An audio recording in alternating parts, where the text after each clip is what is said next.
আমি কোনোদিনও মা হতে পারবো না। খবরটা শোনার পরেই আমার বর দ্বিতীয় বিয়ে করার জন্য সিদ্ধান্ত নিয়ে নিল। আমরা ভালোবেসেই দুজন দুজনকে বিয়েটা করেছিলাম, কিন্তু এরকম দিন দেখতে হবে কখনো সেটা ভাবিনি। ওর সাথে আমার প্রথম দেখা হয়েছিল আমার এক বোনের বিয়েতে। ওদের প্রতিবেশী ছিল ওরা। টানা একটা বছর প্রেম করার পরে আমরা বিয়েটা করি। খুব সুখে শান্তিতে ছিলাম ওরা দুজন। সব সাজানো স্বপ্ন যেন এক নিমেষেই ভেঙে চুরমার হয়ে গেল। বিয়ের 1 বছর পরে যখন আমরা বাচ্চা নেওয়ার চেষ্টা করি, তখন ডাক্তার বলল আমি নাকি কোনোদিন মা হতে পারবো না। সেই খবরটা শুনে আমার স্বামী আমাকে কিছুদিন মেনে নিল, কিন্তু আমার শাশুড়ি মা আমার স্বামীকে বাধ্য করেছিল দ্বিতীয় বিয়ে করার জন্য। আমার স্বামী আমাকে কখনো বলেনি এই বাড়ি থেকে বেরিয়ে আসতে, কিন্তু আমি বাধ্য হয়েছিলাম ওই বাড়ি থেকে বেরিয়ে আসতে।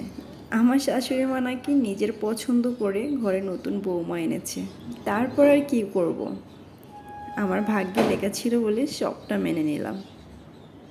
তার বিয়ের 2.5 মাস পর আমি জানতে পারি যে আমি প্রেগনেন্ট। পেছনের সব কথা ভুলে আমি আনন্দে আমার স্বামীকে ফোন করে কথাটা জানিয়েছিলাম। সে আমার কথাটা শুনে খুব খুশি হলো, কিন্তু আমি কিছুতেই যেন এই খুশি হয়েও খুশি হতে পারছিলাম না। আমার স্বামী আমাকে ফোন করে বলল আমি যেন বাড়ি ফিরে আসি, সে আমাদের দুজনের সমান সমান দায়িত্ব নেবে।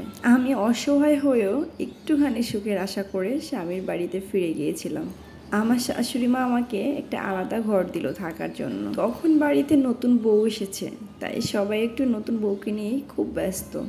ওই বাড়িতে আমার কোনো মূল্যই নেই, মনে হচ্ছে আমি সবার কাছে বোঝা হয়ে গিয়েছি। 2 দিন ছিলাম, এর ভিতরে কেউ একটা বারের জন্য খাবার খেতে ডাকে। আমি নিজে আত্মসম্মান নিয়ে বাড়ি থেকে বের হয়ে আসলাম। আমার স্বামীও আমার কখনো খোঁজ নেওয়ার চেষ্টা করেনি। তারপর কিছুদিন পরে শুনতে পেলাম তার দ্বিতীয় স্ত্রীও নাকি কোনোদিন মা হতে পারবে না। এবার মনে হয় সে আবার তৃতীয় বিয়েটা করে নেবে।